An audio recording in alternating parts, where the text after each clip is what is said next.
¿Qué tal, clase de soluciones mediáticas? Vamos a hacer este pequeño ejercicio de combinar una clase MOOC con un poco de realidad aumentada para tratar este tema, el cual ya no pudimos ver de forma presencial. Este tema se titula La ética profesional y el entorno. La libertad es el punto central de la ética, define el sentido y el valor de la vida.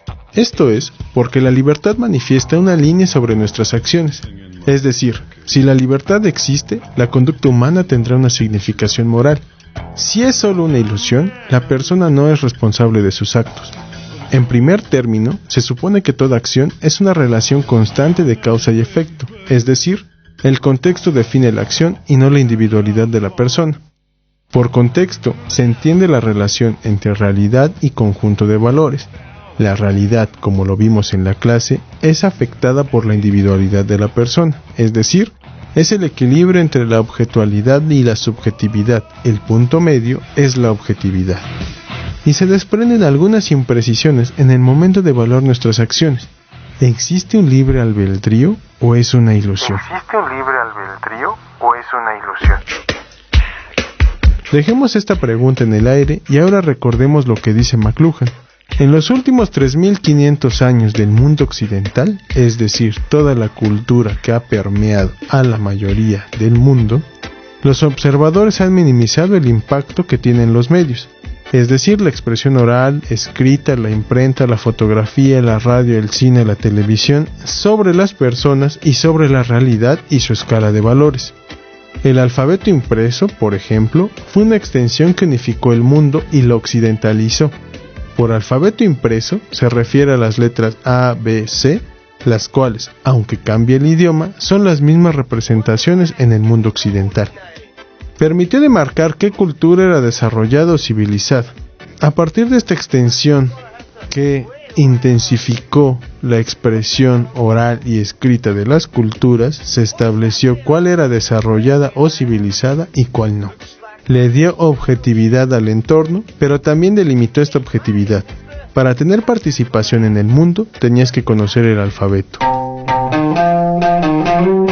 Mencionamos esto porque en la discusión de la libertad se explica que más o menos existen factores ajenos a la persona que delimitan o persuaden su comportamiento, y que por lo tanto, si este contexto cambia, la percepción de bueno y malo también.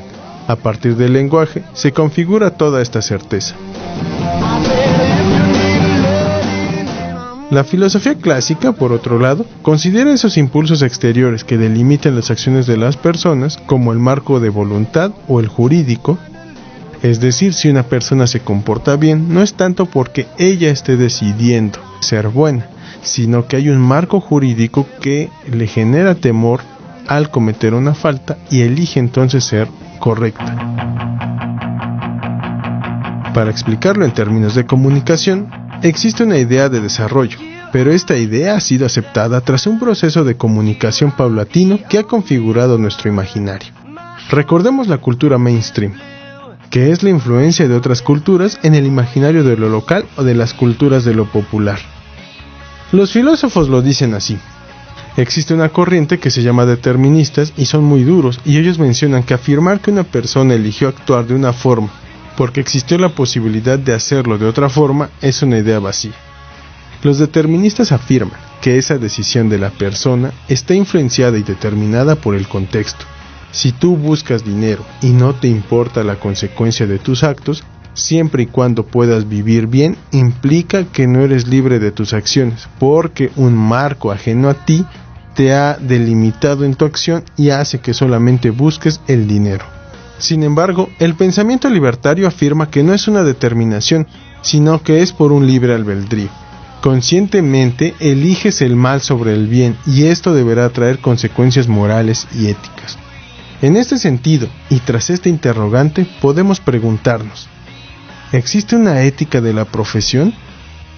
¿Y nuestro proyecto personal debe tener un compromiso de ciudadanía? La idea de profesión surge para diferenciar las actividades cotidianas de las profundas y en ese concepto se desprenden tres clásicas.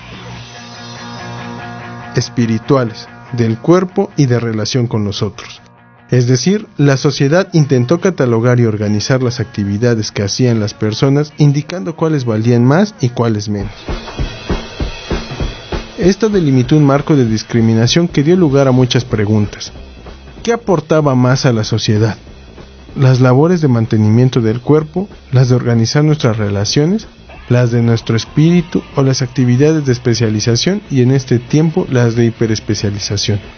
Con el avance de la modernidad y posteriormente la posmodernidad, las profesiones han ido perdiendo el aura religiosa en la que se hallaban envueltas, y en consecuencia la vocación y el compromiso profesional perdieron el significado religioso originario para sustituirlo por un sentido de servicio competente a la sociedad.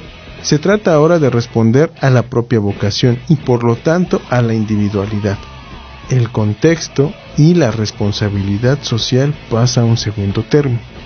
Pero esta vocación debe idealmente buscar el bien sobre todo, es decir, implica que toda aquella actividad dedicada a pasar por encima de otros no puede considerarse como profesional. Con esto como referencia, construye tu propia conclusión. ¿Qué es lo que buscas como egresado en comunicación? En tu respuesta incluye, si al momento de elegir carrera, reflexionaste en torno a esta responsabilidad social que como ciudadanos compartimos. Asimismo, agrega cómo se relaciona la ética en tu vida diaria. Para profundizar más en el tema, te pido consultes los códigos QR que están en el documento. Ahí encontrarás la información en una presentación de PowerPoint o documentos académicos que hablan de esta temática. Al final, te pedimos selecciones el código QR que dice ejercicio y contesta las preguntas. Muchas gracias por haber participado en esta actividad.